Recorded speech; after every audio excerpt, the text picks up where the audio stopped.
Jani Simbolon dalam Renungan Harian Katolik, Kamis 8 Desember 2022, hari biasa pekan kedua Advent. Hari ini Gereja Katolik merayakan Hari Raya Santa Perawan Maria dikandung tanpa noda.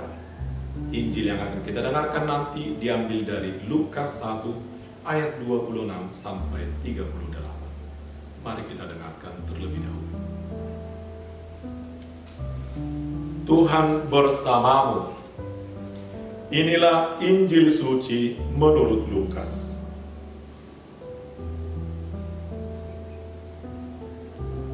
Dalam bulan yang ke-6, Allah menyuruh malaikat Gabriel pergi ke sebuah kota di Galilea bernama Nazaret, kepada seorang perawan yang bertunangan dengan seorang bernama Yusuf dari keluarga Daud. Nama perawan itu Maria. Ketika malaikat itu masuk ke rumah Maria, ia berkata, "Salam hai engkau yang dikaruniai, Tuhan menyertai engkau." Maria terkejut mendengar perkataan itu, lalu bertanya di dalam hatinya, "Apakah arti salam itu?" Kata malaikat itu kepadanya, "Jangan takut hai Maria, sebab engkau beroleh kasih karunia di hadapan Allah. Sesungguhnya engkau akan mengandung dan akan melahirkan seorang anak laki-laki, dan hendaklah engkau menamai dia Yesus. Ia akan menjadi besar dan akan disebut Anak Allah yang Maha Tinggi. Dan Tuhan Allah akan mengaruniakan kepadanya tahta Daud, bapa leluhurnya, dan ia akan menjadi raja atas kaum keturunan Yakub sampai selama-lamanya, dan kerajaannya tidak akan berkesudahan." Kata Maria kepada malaikat itu, "Bagaimana hal itu mungkin terjadi, karena aku belum bersuami?"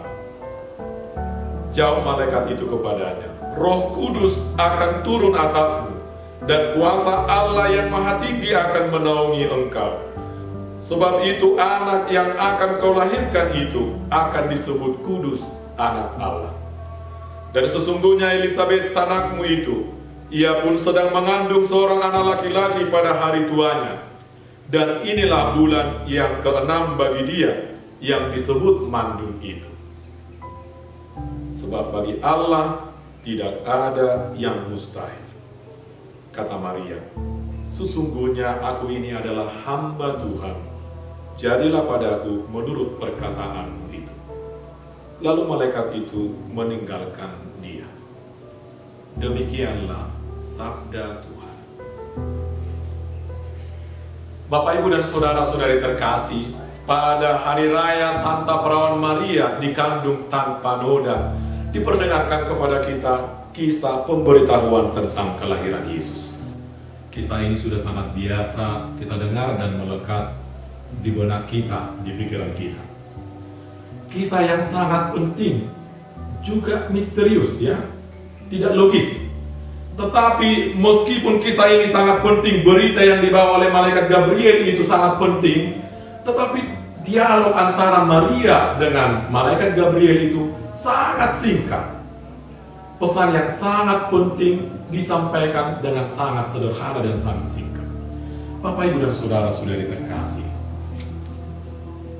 pesan tentang kelahiran Yesus, bahwa Maria akan mengandung, ini tidak logis.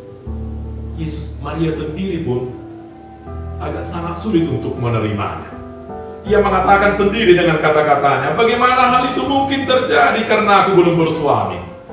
Logis, ya, karena Maria itu belum bersuami, bagaimana mungkin dia bisa akan mengandung?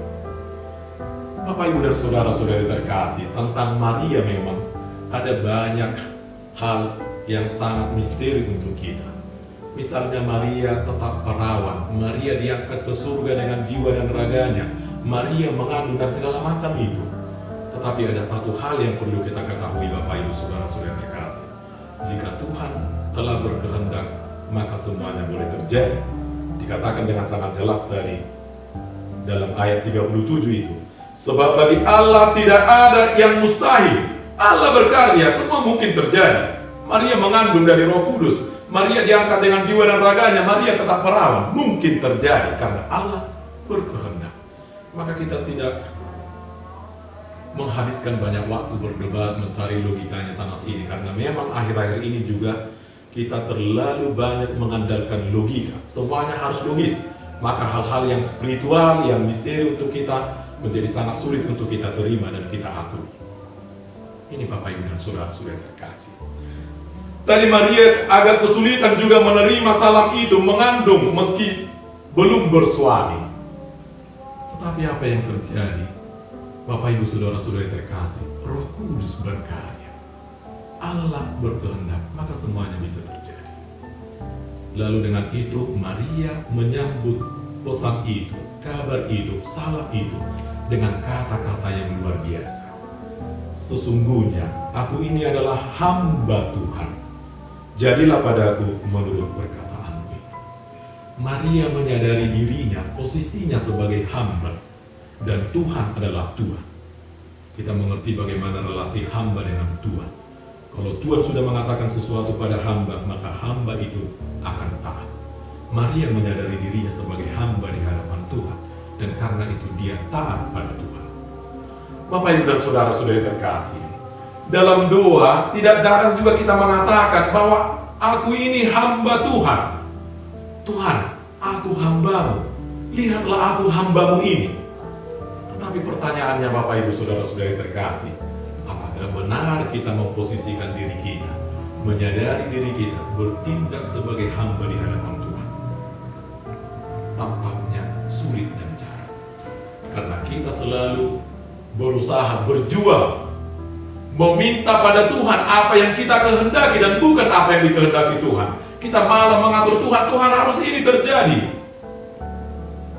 Kita berkata di hadapan Tuhan sebagai seorang hamba, tetapi kita tidak menyadari kita memposisikan diri kita sebagai hamba.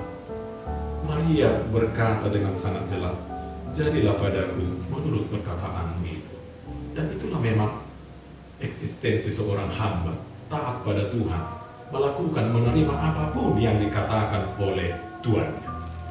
Bapak Ibu dan Saudara-saudari terkasih, apakah kita berani berkata di hadapan Tuhan seperti yang dikatakan oleh Maria itu? Jadilah padaku menurut perkataan, jadilah padaku kehendak Tuhan. Apakah kita berani mengatakan itu? Umumnya kita agak sulit mengatakan ini. Kita selalu meminta biarlah kehendakku yang terjadi dan bukan kehendak Tuhan. Maka Bapak Ibu dan Saudara-saudari terkasih, pada hari raya Santa Perawan Maria dikandung tanpa noda ini, lewat bacaan Injil hari ini, marilah meneladani Maria dengan ungkapan iman yang teguh. Aku ini hamba Tuhan, terjadilah padaku menurut perkataan. Terjadilah padaku menurut kehendak Tuhan. Entah itu peristiwa suka maupun peristiwa duka. Kalau kita benar-benar menyadari semua yang kualami adalah kehendak Tuhan dan percaya bahwa ini adalah kehendak Tuhan, maka tentu kita juga akan dimampukan Tuhan untuk menghadapi segala persoalan ini, seperti yang dialami oleh Maria sendiri.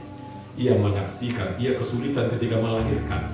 Ia menyaksikan anaknya ditolak, diludahi, disiksa, disalibkan, dihukum, dibunuh. Tapi dia tetap sanggup untuk melampauinya, karena dia sadar semua ini adalah kehendak Tuhan. Maka Bapak Ibu dan Saudara-saudara terkasih, kalau kita percaya semua yang terjadi dalam hidup kita adalah kehendak Tuhan, entah itu peristiwa suka maupun duka, kita pasti akan diberkati dan dimampukan Tuhan untuk melalui segala peristiwa suka dan duka dalam hidup kita setiap hari. Semoga Tuhan memberkati kita.